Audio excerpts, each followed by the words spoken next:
দাওয়াত পাওয়ার সাথে সাথে বিয়ের বাড়িতে চলে আসলাম, 1 মিনিটও দেরি করলাম না। হ্যালো এভরিওয়ান, আসসালামু আলাইকুম, welcome back to my channel. আশা করি সবাই ভালো আছেন, আমিও অনেক ভালো আছি। অনেকদিন পর একটা বিয়ের দাওয়াত পেলাম, তাই তো ফকিনের মতো চলে আসলাম, 1 মিনিটও দেরি করলাম না। বিয়ের বাড়িতে কি কি খাইলাম, কি কি করলাম, কতটা আনন্দ উপভোগ করলাম, সব কিছুই থাকছে আজকের এই ব্লগে। তো আমি এই তো চলে আসলাম বিয়ের বাড়িতে, আজকে গায়ে হলুদ। তো চারিদিকে এত সুন্দর করে লাইটিং করে সাজাইছে, চারিদিকে বাড়িটা দেখেই তো মনটা খুশিতে ভরে গেল। খুব সুন্দর লাগতেছিল রাতের বেলা লাইটিংগুলো। আমি আসার পর তো দেখি সব হুড়বড়িরা শাড়ি পরে পরে সবাই সেজে গুজে বসে আছে। আর গ্রামের বিয়েতে তো একটু বেশি মজা হয়, অনেক আনন্দ হয়, সবাই শাড়ি পরে সাজুগুজু করে। আর এই তো এটা এখানে হচ্ছে বরের জন্য টেস্ট সাজানো হয়েছে, কত সুন্দর করে এখানে গায়ে হলুদ দিবে সবাই। আসলে অনেক দিন ধরে এরকম কারো বিয়েতে যাওয়া হয় নাই, বিয়ে খাওয়া হয় নাই, তাই আরও আসলাম। তো এই তো দেখেন চারিদিকে কত সুন্দর করে প্যান্ডেল সাজাইছে। আর এইটা হচ্ছে ছাদের উপর করছে ডেকোরেশনটা। তো আমরা সবাই বসেছিলাম ছাদের উপরে শাড়ি পরে সবাই, আর অপেক্ষা করতেছিলাম কখন হলুদ মাখাবো।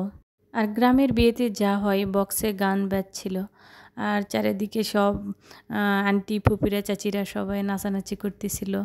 তো এই তো এখানেও হলুদের সব জিনিসগুলো নিয়ে আসা হয়েছে, সিম্পল তাকে সবগুলো সাজাইছে, তেমন অতটা আয়োজন করে নাই। এই তো দেখেন কত সুন্দর করে। আর গ্রামের লোক বোঝেন, তারপরও ভালো লাগতেছে, খারাপ লাগতেছে না, সুন্দর করে সাজাইছে। আর এই তো দেখেন কত সুন্দর সবাই নাচতেছে, দেখে তো আমার অনেক ভালো লাগতেছে। তো ফাইনালি আমরা হলুদ অনুষ্ঠান শেষ করে এসে খাবার খেতে বসছি। আর গ্রামের বিয়েতে রাতের বেলা ঘাঁটি ভাত হয়। হলুদের পরের দিন শুরু হয়ে গেল গোসল দেওয়ানোর সময়।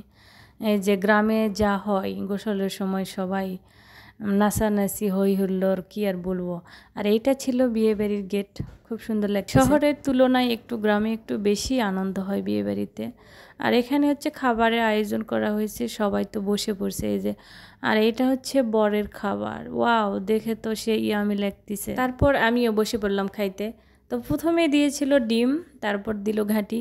আর বিয়ে বাড়ির ঘাঁটি কী যে মজা হয়, যারা খায় সেটা তারাই বোঝে। তারপর সবজি, তারপর যেটা আসলো মেন, গরুর গোশ। বিয়ে বাড়িতে মার্শাল্লাহ সব কিছু রান্নাটায় অনেক স্বাদ হয়েছে, সব কিছু ভালো লাগছে আমার কাছে। তারপর দিয়ে দিল দই, দইটা তো অনেক ভালো লাগে। তো এই তো আমরা খাওয়া দাওয়া শেষ করলাম, বাকি যারা লোকজন ছিল তারা হয়তো বসছে খাইতে। আর এইটা ছিল বর বউয়ের বাসর ঘর, দেখেন তো কত সুন্দর লাগতেছে, কাঁচা ফুলের বাসর ঘর। কেমন লাগতেছে অবশ্যই সবাই কমেন্টে জানাবেন। ঘরটা সাজানো, ক্যামেরার সামনে যেহেতু সবাই আসতে চায় না, এই জন্য বড় বউ দেখানো হয় নাই।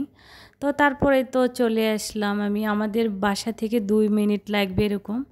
তো আসতেছি, একটু ভিডিও করতেছি, সবার কাছে কেমন লাগলো ভিডিও জানাবেন। আল্লাহ হাফেজ, টাটা।